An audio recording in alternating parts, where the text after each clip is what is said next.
What's up, college football fans? It is the Mac and Murray College Football Show, and we just got done watching live the first top 25 from the playoff committee there in Dallas, and there's a lot to discuss. So, in this show right now, first off, hello, I'm Aaron Murray, former University of Georgia quarterback. That is Eric McClain, former national champion at the Clemson Tigers University.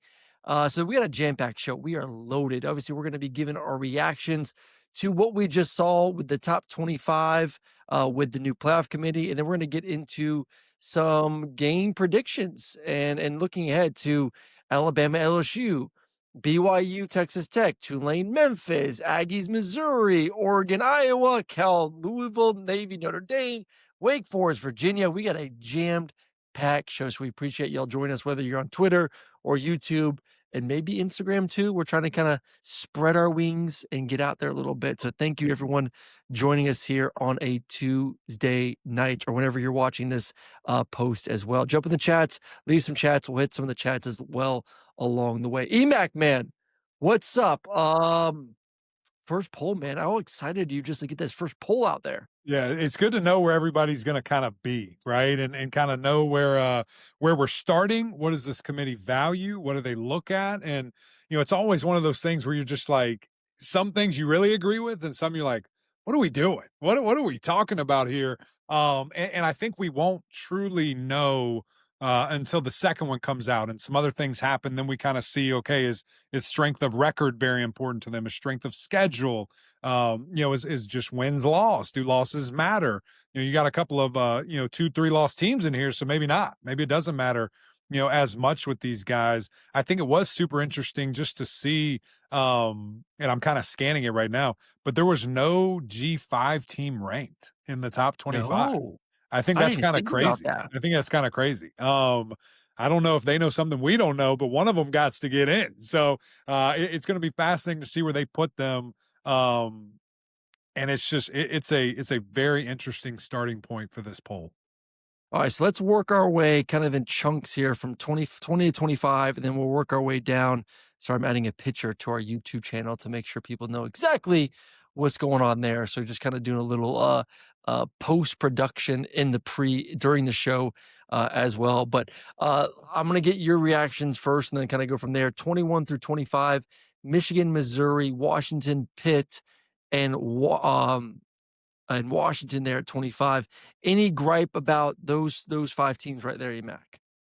I don't think so, man. It's one of those things where like the back, maybe some G5 teams deserve some love. Maybe someone else, like a Memphis or a North Texas, somebody of that nature deserves to be in this thing. I think it is shocking actually that there is nobody there. And if this committee just like was asleep at the wheel, like did they forget that that's a part of this ranking process? I don't know. But surely you would have liked to maybe see someone else there. But Pittsburgh being at number 24, I think was something that I was really interested in seeing. Just where were they going to put them if they were going to rank them, and just to see, okay, are they going to give them credit, for this quarterback change is going to be a very interesting thing to see. And they did, which is great. And, it makes that marquee matchup in a couple of weeks because Pittsburgh is on a bye. When Notre Dame comes to town, that's a huge opportunity now, really for both teams to help their strength of schedule out. Yeah, no, I'm fine with those. Where I really start to kind of get a little bit of gripe is kind of in our next grouping. So 15 through 19 here, Louisville, Vanderbilt, Georgia Tech, Miami, and USC. And they said like Miami, man, how far the mighty have fallen from where you and I personally saw them to what a lot of people saw them as one of the best teams in the country, a few weeks ago. Now 2 losses later, they're all the way down to number 18 and feels like there's going to need a lot of help to get into the top 12 when it's all said and done. Not saying that there isn't a path. There's only 7 more spots they got to move up to be in that top 11. Because number 12 doesn't guarantee you that you're in because of the group of 5 has to get a team in there. So they're not far off still, but it feels like it's going to be very difficult for Miami to get in there. I was shocked when I saw Georgia Tech at 17. Excuse me, going Yeah. back to 25. Tennessee was at 25. I don't know why I had Washington in there. Or Washington was at 23. I might have had Washington twice in there. but I was shocked when I heard Georgia Tech at 17 EMAC. Yeah. Yeah. No, I was too, man. And I think, you can look at it and you can say strength of schedule, and I get that, but also like look at strength of record, which is top 10 in the entire country. It's one of those things where, which metric do you lean on most? Which record are you going to lean on and just see what is what? And also the way it looks like, Haynes King's a bad boy and their defense had a bad night. And I get that and I understand, but that just felt, and this is the starting point. So we have no clue what they thought of Georgia Tech beforehand, Mhm. and where they wanted them there. But to have them at 18 as the starting point with just one loss, to me is Wild. just is crazy, and I don't quite get that. Again, that's kind of why I was saying last episode that we had here, the ACC doesn't get the credit as other leagues do, and I think that's You it's know a what's shame, but screwing 'em also up you have right to take care now? of You know business. what's screwing 'em up is the fact that your Clemson Tigers are so bad. And we're bringing I down mean, all let's be ships, man. honest, like, that is literally Yeah, that win just isn't, as big anymore. no, that win's not as big as anymore. I mean, for them, um, it's just yeah, it crushed if say if Clemson would have won versus Duke, I think maybe there would have been a little bit more respect. But the fact that people have gone into Death Valley now, what, 3 times and have beat Clemson in their home, I think has really ruined, Georgia Tech's opportunity for maybe being a little bit higher up in the poll. So that is kind of those, let's get the just outside the top 12, Utah, Virginia, Louisville. I like all 3 of those teams. Utah's playing great football right now. I mean, since that loss to Texas Tech has really impressed. Virginia, obviously, with some massive wins. Louisville's playing great football as well. So we do got a little bit more maybe we thought it would happen because I think we have some of these teams in our top 12, but a lot more ACC love kind of in this 10 to 20, which I like. Yeah, 5 teams ranked, which is obviously big and important for the league, I think, and the strength of it all. But Virginia, has a great opportunity here to win out. You look at the rest of their schedule, and to get to Charlotte, they play Duke, at Duke, which is going to be huge and a big obstacle that could strengthen the schedule a bit and get them kind of in everybody's eyes. But the ACC does get automatic qualifiers, so the interesting thing, and we'll discuss this maybe again here when we get to the top 12, because you would think that's the playoff teams. That's not the case. The way the top 12 is right now, with Texas and Oklahoma 11 and 12, they're out because the ACC is taking one of those spots, and the G5 champ that's highest ranked, which there's none right now, will also take that spot. So, it's something to continue to pay attention to. Will the committee, if all things stay true, are they going to have that team that high to where it's not even a question? Or, is a 11-12 seed that is ranked actually not going to make it because of the automatic qualifiers? So that's going to be a lot. And we know we talked about it on our show the other day. Like the ACC right now is going to be wild down the stretch with just who makes it to the championship and then kind of how that trickles down from there. Before we get into the top 12, I do want to go over like what our top 12. So this is how we viewed it beforehand, just to kind of give you all a little bit of perspective of where we were as we got ready for the show. We had at our, let's just say 8 through 12, we had our 8 through 12 being Ole Miss 8, BYU 9, Texas Tech 10, Georgia Tech 11, and then we put a group of 5 team in there. We had North Texas as our 12 team. So, obviously didn't have to do that, but just we're looking like for the final one, adding that group of 5 team. You think it's Memphis, I think it's North Texas. I got first go at it this week, so North Texas got in there. They have right now from 9 to 12, Oregon, Notre Dame, Texas, Oklahoma. I don't love Oklahoma. I'm gonna be honest. I do not like Oklahoma at 12. I think that there's been some really bad football played this year. And I know the win versus Tennessee probably looks really good, especially Tennessee's at 25 in this ranking. I I just think that the eye test has really shown that this team has a lot of flaws. And I get only 2 losses, but I don't know if I would have them that number 12 spot. I think you and I kind of view them more in that 15 to maybe even 17 range, not all the way up there, that number 12 spot. And it's fascinating to me that you hang are they hanging their hat on the Michigan win and I guess the Tennessee win they just had, but that's what pisses me off about this thing is they value they don't take in credit losses. They don't give that same value because okay, you say, well, yeah, Georgia Tech just got smacked by NC State. Well, these guys got smacked by a Texas that we thought was terrible, that we thought Oklahoma should have won by double digits. They get embarrassed by them, absolutely held in check, and can do whatever they want.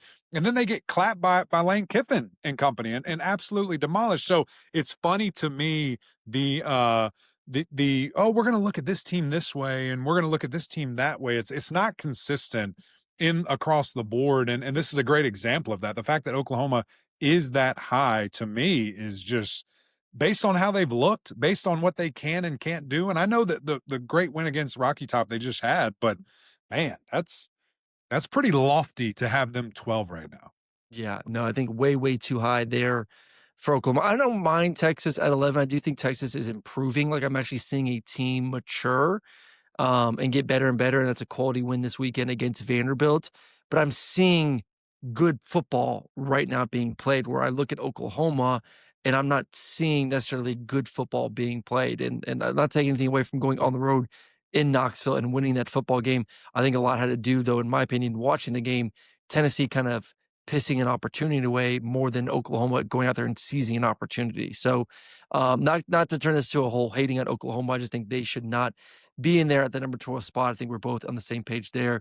Kind I of don't know next about Texas either, though, man. I mean, you win by 3 against Kentucky, who is donkey. You win Mississippi by State too. a Yeah. touchdown against Mississippi State, and the Vandy again. Okay, great. You know, it's like okay, did we just start watching Week 10? Is that the only time we watch ball, and we just don't take into a credit anything else? I don't know. I don't know. Those two being 11 and 12 to me is beyond shocking. If there was one that I would be fine with, it would be Texas, though. It would be Would Texas. you? Do they lose 2 more times? Like it doesn't matter because But I'm gonna tell they're you, I going to get can't. back Yes, up. I think they can lose two more times. Yeah. I think they lose one, at least one of those two games. But like we're predicting as of right now, I have more. I would say this: I have more confidence in Texas making a playoff push than Oklahoma. Eh. If you had asked me Mhm. which one, put my feet to the fire, which one do you think is going to make it of the two of them? I would say I would bet Texas more than I would Oklahoma. I think they're a better football team. And obviously they proved it in the game head to head. So, all right, let's go to the next grouping. Um, let's go from 6 on our way down. 6 Ole Miss, 7 BYU, 8 Texas Tech, and then I don't know if we said 9 Oregon, Notre Dame, but I think this all matches up pretty well. I think we had a BYU, Texas Tech. I did in my list a little bit further down. You had them higher up, so this is more in line to what you were thinking and expecting. And you know the great thing is we're going to see both these teams face off this weekend. It's going to be a monster battle in the Big 12. And we'll have that game breakdown here in a little bit, but I'm perfectly content with those two being where they are, and at 7 and 8 with BYU and Texas Tech. And I think Oregon at 9, you know, you're not as surprised as maybe I am a little bit, but it does make sense. Like the resume is just not there. I think the talent is they need to go out there and do it, and they get an opportunity versus Iowa this weekend. Another game we'll be breaking down here shortly. Yeah, and to me, it's again, y'all know I'm going to harp on this because of my conference affiliation. What is the difference between Oregon and Georgia Tech? It just it makes no sense. What's the difference between them and UVA? Like their best win is an average team in their conference. Both other schools have that as well, and yet there's just this bias that is against it, and it is what it is, man. You know, again, this thing will all play itself out. Teams have to take care of it themselves, and Oregon's one of those. I mean, you have to go out and win, and you have that left on your schedule. I thought that they would be, you know, about right where they are at the 9 spot for this thing. All right, and then we had kind of chalk right for our top 5. Ohio State 1, Indiana 2, Aggies 3, Alabama 4, Georgia 5. Maybe some hope that Indiana would move up. I know a lot of talk was like, you know, Aggies have maybe some of the most impressive wins on the season right now. Why should they not be in consideration for 1? I wanna ask you that first. Let's get rid of Indiana. Let's just go Aggies, Ohio State, or I guess Aggies versus either of those 2 teams. Is A&M that far behind Ohio State, Indiana? And is A&M maybe not even more impressive than those 2 teams based on some of the wins they've had this season, and just how good they've looked on both sides of the football? Yeah, I think obviously that win against Notre Dame is great, and it's a big time contest there, going back and forth, you know, winning 40 to or 41-40 there is it's impressive. And then you look the rest of the way though, and it's like, okay, what's the next marquee thing that stacks up? It's 6 point game against Auburn, blowout against Mississippi State, blowout against LSU and Florida there, and a tight game against Arkansas. You have a good opportunity against Missouri here. And then, of course, at the end of the season against Texas, who they're very high on. So I think it's just one of those things where, to me, it's interchangeable. I think any of the three could have been number one, and I would not have been shocked, at all if they would have got it done and put someone somewhere else. Agree with that one. All right, well, that is the first rankings. Like I said that early. I think the top 8, I feel really good with. After that, there are definitely some question marks of who should have been the top 12, and some teams that I think are a little bit too far down for my liking. But obviously, lots of opportunities for all these teams to move up or down over the next few weeks of all this craziness. So that is it for our college football reaction for the first top 25 from the playoff committee.